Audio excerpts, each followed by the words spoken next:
Benvenuti al terzo episodio del ciclo cretese, oggi dedicato al mito di Teseo e Arianna. Nelle puntate precedenti, Zeus, il re degli dei, si innamora della principessa Europa, la seduce assumendo l'aspetto di un toro bianco e la rapisce portandola a Creta. Dal loro amore nasce Minosse. Questo, divenuto re di Creta, reca offesa a Nettuno, il dio del mare che si vendica facendo innamorare Pasifae, la moglie di Minosse, di un toro divino. La regina, con l'aiuto dell'ingegnoso Dedalo, assume la forma di una vacca e si congiunge con il toro. Da quest'unione nasce il Minotauro, un pericoloso mostro dal corpo umano e la testa di toro. Minosse, per nascondere il mostruoso frutto del turpe adulterio della moglie, fa costruire ad Dedalo un inestricabile labirinto. Vi rinchiude il Minotauro e ogni 9 anni gli dà in pasto 7 giovani e 7 vergini ateniesi, un tributo di guerra che Minosse aveva imposto al re di Atene, suo acerrimo nemico. Da qui riprende oggi la nostra storia. Narreremo di Teseo, figlio del re di Atene Egeo, e di Arianna, figlia del re di Creta Minosse.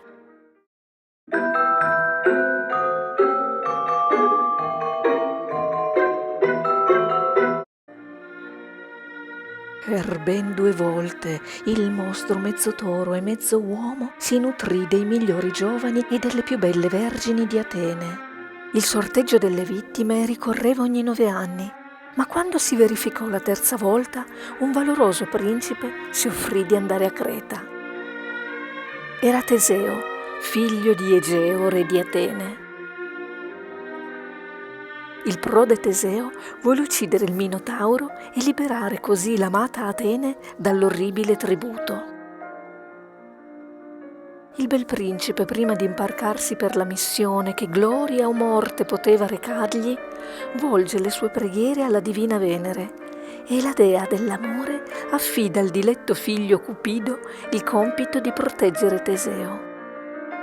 E quando l'aitante eroe approda a Creta, Cupido scocca una freccia dorata nel cuore di Arianna, la giovane figlia del superbo re Minosse. Così, appena la principessa scorse Teseo, concepì un infinito amore per il biondo straniero. Al pensiero del terribile destino del suo amato, la fanciulla si dispera. Nessuno mai era riuscito a fuggire dall'oscuro labirinto. E a mani nude nessuno avrebbe mai potuto vincere la bestiale forza del Minotauro. Ma poiché la forza dell'amore tutto può, la principessa Arianna, chiesto aiuto a Dedalo, colui che aveva costruito l'oscuro labirinto, svela al bel principe Teseo di conoscere il segreto per uscire dall'intricata costruzione. E fu lì che Teseo dichiarò alla principessa eterno amore e le promise che se fosse riuscito ad uccidere il Minotauro e a uscire dal labirinto, l'avrebbe portata con sé ad Atene e ad Atene l'avrebbe presa in sposa.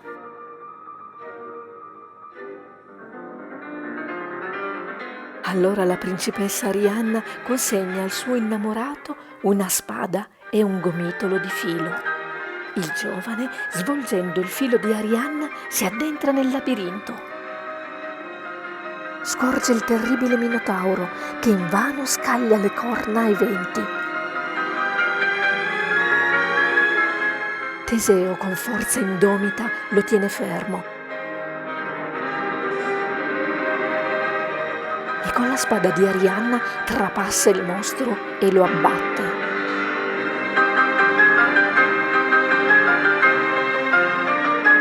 Poi, riavvolgendo il filo, ritorna sui suoi passi. Così, guidato dal filo di Arianna, Teseo uscì dall'insidioso labirinto incolume e ricoperto di gloria. Subito fugge per mare verso Atene, portando con sé la figlia di Minosse.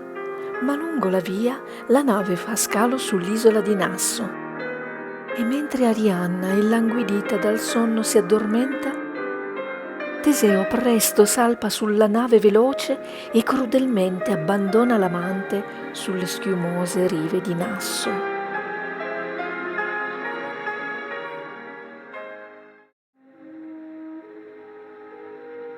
La fanciulla si sveglia e volgendo lo sguardo al mare inquieto scorge allontanarsi all'orizzonte le vele del suo innamorato.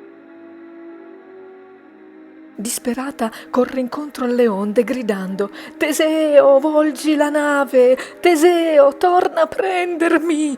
Agita le braccia affinché se lui non può sentirla possa almeno vederla. Ma il giovane ateniese dal cuore feroce né la guarda né la ascolta e gettando ai venti le false promesse fugge, colpendo coi remi il mare infinito.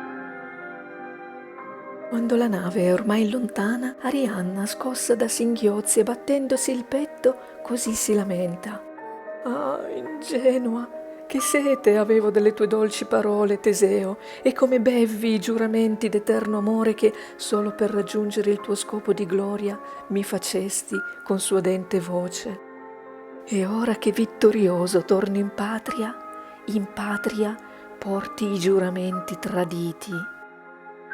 Ah, ora comprendo perché uscisti illeso dallo scontro col Minotauro. Le sue corna non potevano scalfire il tuo cuore di ferro». Ma mentre la fanciulla derelitta si dispera, Dioniso, dio dell'ebbrezza e della follia, che a Nasso passava col suo gioioso corteo, la vede e subitamente se ne innamora.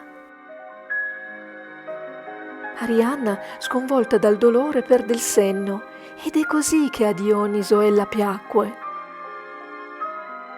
Il folle dio, lui la comprese. E Arianna, colpita dalla follia, tra le braccia del dio della follia trova ristoro. Dioniso le dona una corona luminosa e con nozze sontuose la sposa. E quando nella letizia di tutti gli dei la condusse sull'Olimpo, le tolse dalla fronte la corona e la lanciò verso il cielo. E mentre volava nell'aria leggera, le sue gemme si mutarono in fiamme fulgenti. E da allora la corona boreale splende in cielo per rievocare in eterno lo splendore dell'amore autentico.